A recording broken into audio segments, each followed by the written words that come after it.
অবশেষে সব জল্পনা কল্পনার অবসান ঘটিয়ে নেইমারকে নিয়েই ২০২৬ বিশ্বকাপের চূড়ান্ত স্কোয়াড ঘোষণা করেছে Brazil.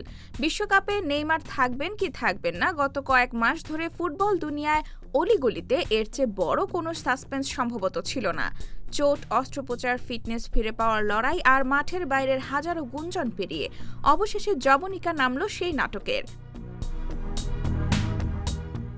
Rio de জেনেরিওর museum of টুমোরোতে সোমবার বাংলাদেশ সময় দিবাগত রাত ৩টায় সংবাদ সম্মেলনে ব্রাজিল বস কার্লো আনচেলোত্তি যখন ২৬ জনের চূড়ান্ত তালিকা প্রকাশ করলেন, তখন সবচেয়ে কাঙ্ক্ষিত নামটি ছিল নেইমারের।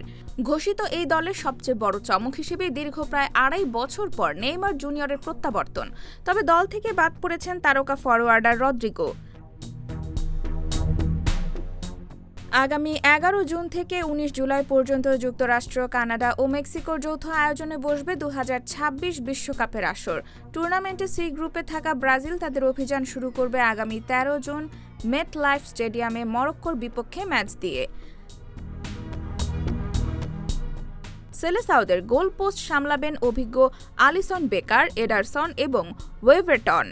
রক্ষণভাগের গুরু দায়িত্ব পড়েছে Alexsandro Daniel, Gabriel Magalhaes, Douglas Santos, Ibanez, Leo Pereira, Marquinhos, ব্রেমের এবং ওয়েসলির ওপর।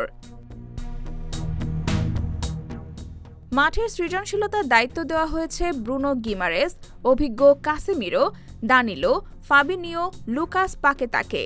প্রতিপক্ষের রক্ষণে আতঙ্ক ছড়িয়ে গোল আদায় করবেন তরুণ forwarder Endrick, Gabriel Martinelli, Igor Thiago, Luiz Henrique, Matheus Cunha, Neymar, Raphinha, Rayan এবং Vinicius Junior. IBTV USA, New York.